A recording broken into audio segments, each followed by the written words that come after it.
widely praised for their strong statements over the weekend at the Republican Jewish Coalition in Nevada. Let us be clear, House Republicans will always stand by our precious ally Israel, and we will speak loudly and clearly when it comes to standing against the heinous rise in anti-Semitism, both at home and abroad. We proudly stand with Israel instead of Joe Biden's army of IRS agents, and shame on Joe Biden for threatening to veto this critical Israel aid package. In addition, House Republicans passed multiple conservative appropriations bills in less than 1 week, and we're working to bring more bills to the floor in the coming days. So many of the press said it couldn't be done, and yet House Republicans continue to deliver. And I also wanted to take a moment to highlight the bombshell evidence damning Joe Biden uncovered by our Oversight Committee. Bank records showing Joe Biden received $40,000 in laundered money from communist China in a form of a personal check from the account of his brother direct to Joe Biden. Remember when the White House desperately said that Joe Biden didn't discuss business with his family, and then they had to clean that up? And then they desperately corrected, saying that they were not involved in this family business. Both statements are false and should be reported as such. Joe Biden is clearly compromised, and the American people know it.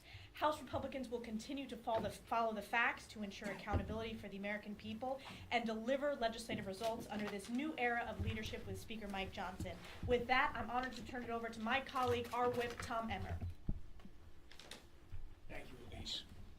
And this team is unified. But today we have some serious business. Babies burned alive in ovens. Girls raped so violently their pelvic bones broke. Young people mowed down as they ran for their lives at a music festival. Victims paraded through the streets in celebration. This is Hamas. Our ally Israel is the only democracy in the Middle East.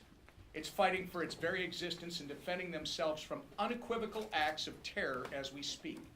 And yet, it's baffling that some of our colleagues on the other side of the aisle have a hard time calling Hamas's barbarity what it is. Terrorism. It's terrorism that should never be tolerated. Never be excused and never be rationalized no matter what political party you're affiliated with. That is why in our first order of business under Speaker Mike Johnson, House Republicans made it resoundingly clear that we unapologetically stand with Israel. Not just when Israel is attacked, but also when Israel rightly defends itself. Good versus evil should be easily identified in this situation, but unfortunately it's not for some. Now we're seeing anti-Semitism on the rise in this country like never before. Border agents are being warned to look out for Hamas and Hezbollah sympathizers trying to take advantage of the Biden administration's open borders agenda. And weak-kneed leadership continues to enable terrorism around the globe. Now more than ever, we cannot afford to be silent. We cannot afford to be hesitant.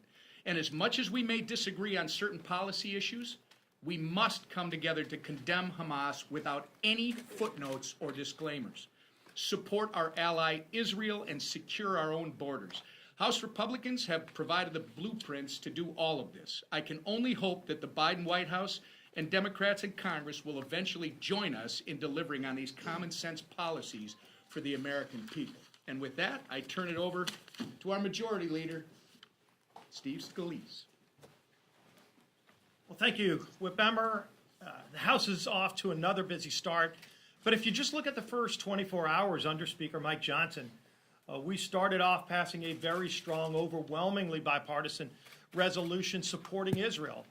It was an important, I think, first statement that this is the focus of our new speaker, getting the House open for business again. We followed that up just a few hours later, passing an appropriations bill, getting that process back on track.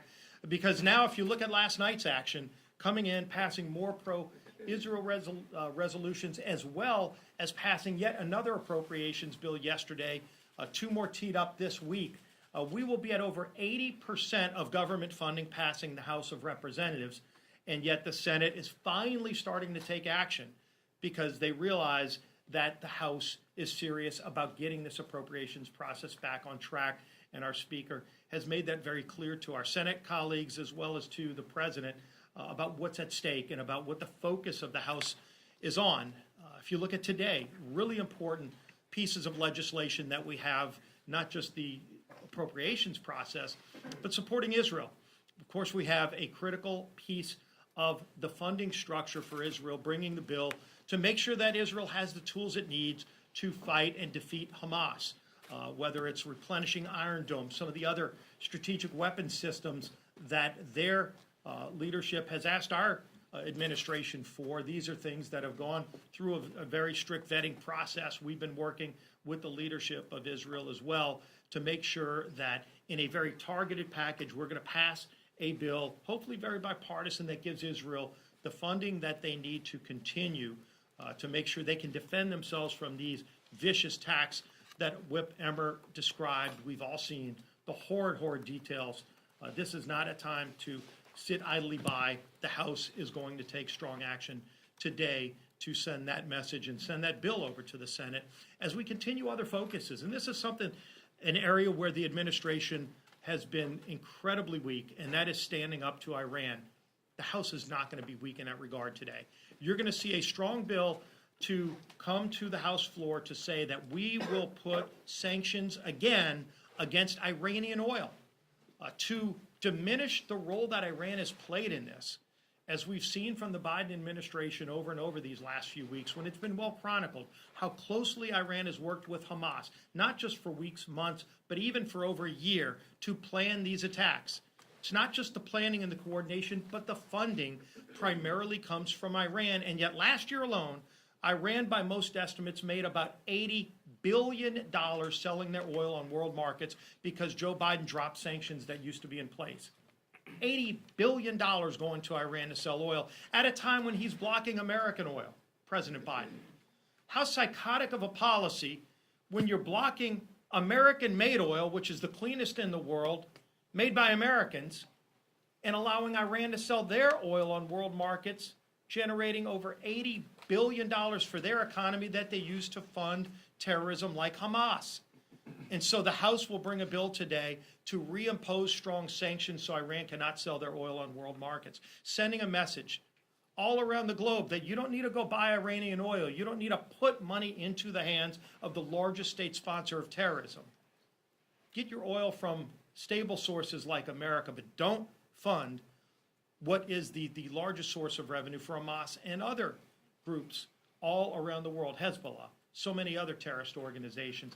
That will come to the floor today as well. We need to continue to send that strong message, and we're not going to slow down in the House because we've got a leader now who's gotten the House back on track, who's gotten the House open for business, and sent a strong message to our allies around the world and to this administration that we're serious about conducting the people's business, fighting for those families who are struggling and standing with our allies, and that is our Speaker, Mike Johnson. Thanks, Steve. Thanks so much. I am really grateful for this extraordinary leadership team. Good morning to everybody and welcome here. Grateful to have you. I was just in our Republican conference meeting, and there is such a great feeling of esprit de corps amongst House Republicans. We are not only unified, we are energized. And part of the reason for that is that our members were allowed to go home for the weekend and do some district work, and everyone met with constituents. Most everyone got to go home at least for a couple of days. And they came back with reports, glowing reports about the sentiment that is felt out in the grassroots amongst the American people, and not just amongst Republicans, but amongst all Americans. What happened is we went through 3 weeks of tumult here. Obviously, everybody watched it. You all walked through that valley with us, but we came out even stronger. And I'm telling you that right now, this group is ready to govern, and we have begun that already in earnest. We share enduring core principles, and I referenced this on the floor Wednesday night last week before I took my oath of office. What we stand for are the core principles of America. I call them the 7 core principles of American conservatism, but as I said from the chamber there up in the rostrum, that it's really America's principles. It's individual freedom and limited government and the rule of law, peace through strength, fiscal responsibility, free markets, and human dignity. These are the ideas that have guided our nation since its founding, and I believe that when we anchor ourselves to those again, we do right by the country. We are the greatest nation in the history of the world, and we are proud to say that and proud to defend it and preserve those principles. Because of all this, we have really healthy debates, even inside our own conference, sometimes about tactics, like every family does. But during a perilous time at home and abroad, we are united. And we're united in our pursuit of very clear objectives. We want to rein in reckless spending. We want to reduce inflation. And of course, right out of the blocks here, as has been noted, we're going to support our close friend and ally, Israel. Let me explain a few of these things, and then we'll take some questions. So on appropriations, we want Americans' voices to be heard in Washington. That's what the Republicans here in the House are dedicated to. And that's why we're restoring regular order. We're finishing our appropriations process, and we're doing this in a way that is very transparent. We have accountability to be assured here. We have participation from all members of Congress, and we're moving quickly on that agenda. Last week, as was mentioned, after I was sworn in as Speaker, we passed our appropriations bill for energy and water development. Yesterday, we passed our approach bill on the legislative branch. And later this week, we're going to bring up 2 more appropriations bills. That's Interior and Environment and Transportation, Housing, and Urban Development. So while each of these bills fund different parts of the government, they all share one thing in common. They're fiscally responsible. They ensure that our government is funded in a responsible manner while finding critical savings for the American people. As conservatives, we understand that savings are needed now more than ever. You all know that we've crossed the terrible landmark of $33.6 trillion in federal debt, and that threatens our security, our freedom, our way of life. Treasury Department announced earlier this week that we have to borrow, and the American people need to understand the scope of this. We are going to borrow an additional $1.5 trillion just to fund the government over the next 2 quarters, 6 months. We're going to have to borrow the money. This is not a sustainable trajectory. And so what's happening is the effect on the American people has been really devastating. You have record high inflation is causing real pain for hardworking American families. It's leaving their futures uncertain. Families are having to make very tough, life-altering decisions because the cost of living is too high. Meanwhile, the skyrocketing interest rates are quickly turning the American dream into a mirage for millions of Americans. We feel that acutely here. And that's why House Republicans will not stop until we get this job done. We're on pace now to have 8 of our 12 appropriations bills passed by flyout tomorrow, as you heard. And we'll be right back here over the next 2 weeks to finish the job. If you need a reminder, that's 8 more appropriations bills passed than the Democrat-led Senate, which has passed, as of today, 0 appropriations bills. We're doing our job, and we hope and expect that they'll do the same. Regarding Israel, while House Republicans are leading on approps, we're also leading the charge to support our cherished friend. And last week, in one of my first acts as Speaker, we passed a resolution reaffirming our commitment to Israel in its moment of peril. And now, as Israel begins the next phase of its war, it's been kind of disturbing to us. I've heard Democrats suggest that there needs to be a ceasefire. Let us be clear. We've been very clear about this. There was a ceasefire. It was before October 7th, and Hamas broke it, and Israelis suffered unspeakable acts of evil, as you've heard even recounted here this morning. Israel doesn't need a ceasefire. It needs its allies to cease with the politics and deliver support now, and that's what we're doing.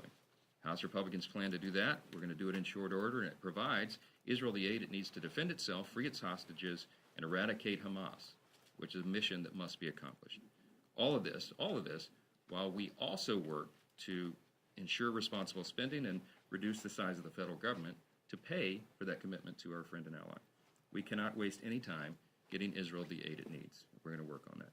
We'll take a few questions. Good to see you down here. Thank you say that the GOP is unified. Is that to mean that you've been able to flip Thomas Massie and MTG in the last couple of days here on this Israel package, or are you moving forward with that? I've had great discussions with Thomas and Marjorie, are close friends and committed conservatives, and I don't disagree with them on many issues and principles. They understand the necessity of us getting our appropriations bills done and sent over, and also the peril that Israel is in. Steve Scalise mentioned that on Saturday we were in Las Vegas. We flew over there for the night to be with the Republican Jewish Coalition. And there was a gentleman there who was on stage who spoke before us, and he shared harrowing firsthand accounts. He was a support worker in Israel of the things he saw with his own 2 eyes. And I won't even repeat them here because it's just so jarring to hear it. But what they're doing to small children and pregnant women and the rest. I spoke with Prime Minister Netanyahu on the phone on Saturday evening, and he used the terms that he the next day he used in a public statement, and he said this is a battle between good and evil. It's between light and darkness, and I could not agree more. There is absolutely no equivocation here. We have to stand with Israel, and so even our most hardline, fiscal conservatives and those who typically oppose the idea of foreign aid in principle, they understand the necessity of this and what it means, and so I'm optimistic we'll get those bills over the line. Speaker Johnson? I'm not going to speak for either of them, but I'll tell you that I'm continually speaking with them, and we'll see how that goes. Mr. Speaker, just a follow-up. You stressed the need to be able to pay for the Israel funding. As you know, President Biden has issued a veto threat on this bill. Would you consider putting a bill on the floor that includes funding for Israel but does not have spending cuts, or is that a non-starter? No, listen, we are in dire straits as a nation, and if you talk to leaders at the Joint Chiefs of Staff, the Pentagon, sometimes even in recent years under oath, they've testified before the House Armed Services Committee, where I served until last week. If you ask them what the greatest threat is to our national security, you would expect, most people expect they'd say China, Russia, Iran, terrorism. They say it's the national debt. We have to address it. We have obligations and we have commitments, and we want to protect and help and assist our friend Israel, but we have to keep our own house in order as well. And I think people at home, I think the American people understand that. At home, you have to balance your budget. At home, you have to make tough decisions. And Washington should run the same way. And so we are here to change the environment, to change the paradigm, the way Washington thinks. If we continue on the trajectory we're on, it's going to hurt our country terribly, and it's going to hurt hardworking Americans even more, seniors and the rest. So we have to, while we take care of obligations, we've got to do it in a responsible manner. So I made this very clear to the President, myself, in our cordial meeting that we had. I've made it very clear to our colleagues, House Republicans. Senate Republicans. I spoke at their luncheon yesterday. To every cabinet official I've spoken to, all the way down the line, that we're going to do this in a responsible manner, and that's a very important principle for us. Mr. Speaker, Can I get a timeline from you on your thoughts about impeachment? Chairman Comer has suggested that his investigation is winding down. Do you feel right now that there is enough evidence to move on articles of impeachment? And how quickly could we see that process play out? And if you've already decided that you're heading towards articles of impeachment, or is there more that you need to see? So, many of you know my background. I'm a constitutional law attorney. I believe this is a very serious matter. I was called upon to serve on the impeachment defense team in the House twice under President Trump when the Democrats used it for raw partisan political purposes, and I decried that at each step of the way. The reason is because the impeachment power that we have in the Constitution, in the House specifically, next to a declaration of war, you could argue it's the heaviest power that we have, and it cannot be wielded for political purposes. So I have been very consistent, intellectually consistent in this, and persistent that we have to follow due process and we have to follow the law. That means following our obligation under the Constitution and doing appropriate investigations in the right way, at the right pace, so that the evidence comes in and we follow the evidence where it leads. We follow the truth where it leads. So as we stand here today, I'm not predetermined that, but I do believe that very soon we are coming to a point of decision on it. We're in the impeachment inquiry phase, as you know, which is an important step in that due process. And what you're seeing right now, although a lot of American people are anxious about this, many Republicans across the country are anxious to get to the end point on this, and I think some Democrats want to know how it ends as well. What you're seeing right now is a deliberate constitutional process that was envisioned by the founders, the framers of the Constitution. This is how they envisioned this to go, not the way the Democrats did it: snap impeachments, sham impeachments, and all the rest. So I know that people are anxious about it, but I will say, Chairman Comer, Chairman Jordan in Judiciary, Chairman Smith in Ways and Means, they've done an extraordinary job, very methodically, and I would say outside the scope of politics. They've been taking in the evidence as it goes. So we're going to follow the evidence where it leads, and we'll see. And I'm not going to predetermine it this morning. Mr. Speaker, Scott, real quick. Mr. Speaker. Mr. Speaker, this has obviously been a whirlwind week for you with a lot of changes. You have a security detail now. People want to take photos with you in the Capitol. It's been probably a jarring transition. Can you talk on a personal level what this week has been like for you and your family back at home? Well, I'm from Louisiana, so I describe everything in either football or hurricane metaphors. Let me say this is like an F5 hurricane. It's been a whirlwind, but in a great way. Scott, we're so humbled and blessed to have been asked by our colleagues to do this, and to have a unanimous vote on the floor was an extraordinary thing, and we needed that to unify our conference. And the energy that's being felt around the country, I'm under no illusion. It's not about me. It's about this idea that we can unify. This team can pull together and get this job done for the country. And so it's a historic moment. And I don't believe I overstated it. I think I said this on the floor Wednesday night, but I genuinely believe that the future of our republic may well be decided in the next 12 to 14 months. This is a heavy time. If you look over the scope of all of human history, and I'm an amateur historian myself, you'd be hard-pressed to find a moment in our history where there are so many challenges sort of compounded upon us at the same time. And so maybe the time of the Civil War. I mean, I think arguably even in the World Wars and the Great Depression, we've not seen the collection of challenges upon us as we face right now. So we go into that very sober-minded. The first week in the job has been a whirlwind. I've spent time with 3 heads of state, cabinet officials, the secretaries of defense, and the chairman of the Joint Chiefs, and individual members of the Senate, and all of them collectively, and everyone. My message has been the same to everyone. Let's stay the course. Let's be steady. Let's provide principled leadership. And I commit that that's going to happen in the House. We're serious about it, and we'll continue it. So, Mr. Speaker.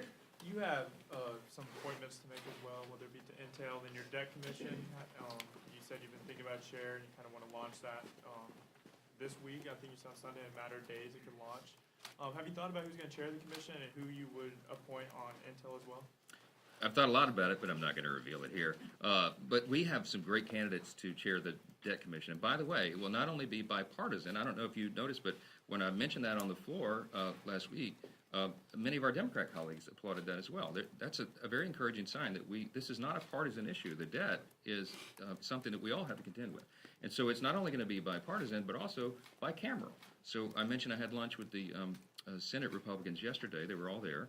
And I mentioned that, and the idea was met with great enthusiasm. So I believe we're going to have very thoughtful people on both sides of the aisle in both chambers come together and have some very productive discussions about that. And by the way, I believe it's also an important principle that the Speaker not predetermine the outcome of that or dictate, objectives or benchmarks. I think it needs to be an organic decision process that's made by very thoughtful people who have a passion about the issue and have expertise in the subject matter. And we have, thankfully, an embarrassment of riches because we have so many people in our conference, for example, who do have great expertise and many ideas on this. And I think that the time has come for it. So when I said I wanted to do it immediately, I meant that. And it's a top priority right now. Let me take one more. Mr. Speaker, one more, please. Mr. Speaker. Okay, let me get Jake and On government funding, Sure. because you're 2 weeks away from the government funding deadline, is your plan to move forward with a CR into January, and when do you plan to move on that? Well, it's yet to be determined. I mean, I think everyone here recognizes that just because we're running out of time, that we may not get all this done by November 17th. As quickly as we're moving the approach bills here, the Senate's a little behind, and obviously we have the conference committee process and all of that. So there's a growing recognition that we are going to need another stopgap funding measure. I've made clear that my initial idea was to extend that to January 15th to get us beyond the sort of the Christmas rush and the things that typically jam us in the House. I think there's some good arguments for that, but some of my colleagues have other ideas as well. One idea that was pitched this morning, to be very frank with you, is a laddered CR. I'll unpack for you what that means here in the coming days, but potentially that you would do a CR that extends individual pieces of the appropriations process, individual bills. We'll see how that goes. I think we can build consensus around it, but I think there's a recognition that we have to complete the job, and we run out of the clock on this, but we want to do what's right with the American people. So stay tuned for further details. Last question with Jay. Yeah. Do you, on just Israel, I want to nail you down on that, on Ukraine. You're just saying you will not pass Israel aid bill unless it's offset. Is that the correct interpretation of your comments? That's what we're going to do, and the reason for that. But I'm saying when is- it comes back from the Senate, that's your. Look, right. We're their decision they have to make on their own, but our decision is, look, the reason we pulled it from the Israel fund is that's a pile of money, $67 billion that's sitting over there to refurbish, build up, and hire new IRS agents and the rest. If you have to look at the scope and the importance of our commitments right now, my belief is that this dire situation in Israel is so important that it's more immediate than that. And if Democrats in the Senate or the House or anywhere else want to argue that hiring more IRS agents is more important than standing with Israel in this moment, I'm ready to have that debate. But I did not attach that for political purposes, okay? I attached it because, again, we're trying to get back to the principle of fiscal responsibility here. And that was the easiest and largest pile of money that's sitting there for us to be able to pay for this immediate obligation. And so we're going to stand for that, and I'm going to continue to message that to the American people. And you know what? I suspect they're with us on it. And on Ukraine, just how do you intend to handle that? Ukraine will come in short order. It will come next, and you've heard me say that We want to pair border security with Ukraine because I think we can get bipartisan agreement on both of those matters. Look, the American people feel very strongly about this, and I do as well, and I can tell you House Republicans do. We have obligations, and we have things that we can and should do around the world, but we have to take care of our own house first. And as long as the border's wide open, we're opening ourselves up for great threat. And again, it's just a matter of principle. That if we're going to take care of a border in Ukraine, we need to take care of America's border as well. And I think there's bipartisan support for that idea. We're going to get right to Speaker, that. Mr. Speaker, Time. sneak in one more? Thank you, Mr. Speaker. Thank you. Predictions on LSU and Bama?